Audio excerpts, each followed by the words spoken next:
So we're installing these 1.5-inch thick BORA wheel spacers on this 2020 GMC 1500. The customer has aftermarket wheels that do not have pockets on the backside wheel mounting pad. And when we stick our spacer on here, we can see that our studs are sticking slightly past the face of the spacer, around 3/8 of an inch.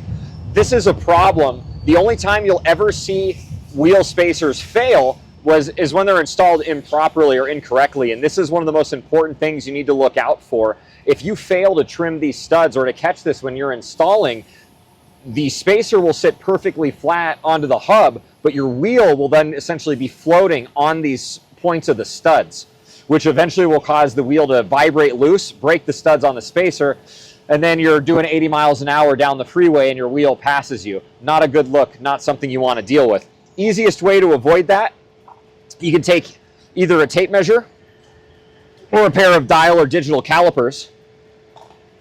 You can measure the length of your studs. So you can see here we're about 1 3/4 off the face of the hub.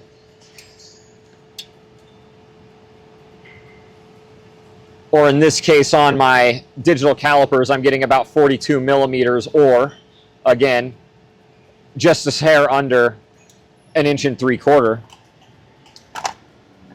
Then take the thickness of the spacer you're planning on using or that you do have, measure that. As we already know, this one's 1.5 inches. That means we need to trim off at least about 1/8 to 1/4 of an inch off the tip of these studs to ensure that once the wheel spacer is mounted, those studs don't protrude all the way through and make contact with the back pad of the wheel. Now that I've shown you how to take that measurement, I'm going to go ahead and grab an angle grinder. I'm going to mark these up, and I'm going to also show you how to trim the studs. So we need to measure these studs. We know that our wheel spacer is 1.5 inches thick. Our studs are right around 1 3/4 inches. If you notice on these GM studs, they have an easy start or a nipple right here that actually goes back about 1/2 inch. We know that we need to remove about 1/4 of an inch. So I'm going to just come a little bit off of that nipple, trim that off to make sure that the studs are well underneath the 1.5 inch thickness of the wheel spacer. That way, again, this customer has no issues with our continued installation. A really quick and easy way to trim your studs without giving yourself too much heartache, I like to take a lug nut and thread it on, and that gives you a perfect guide. You can mark on the stud as well.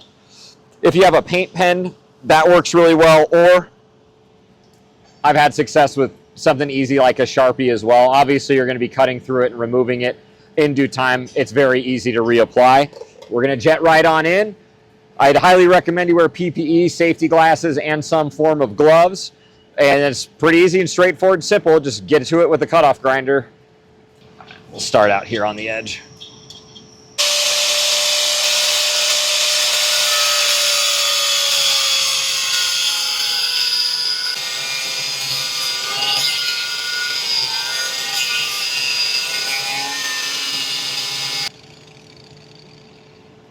Quick and easy.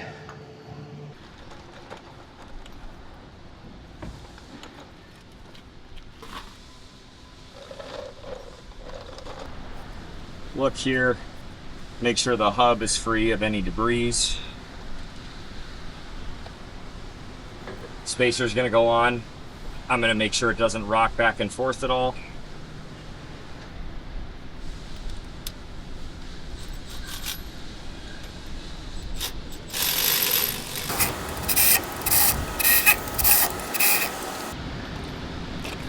Then I'm just gonna check around the border, make sure the spacer is sitting completely flat.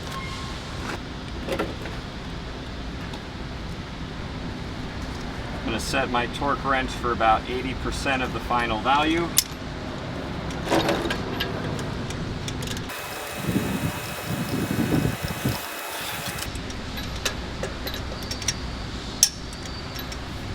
And that is donezo.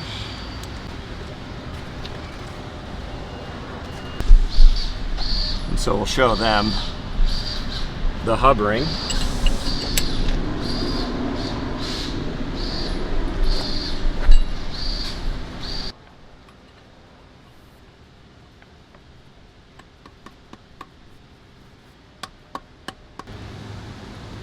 So again, about 80% of our final torque value.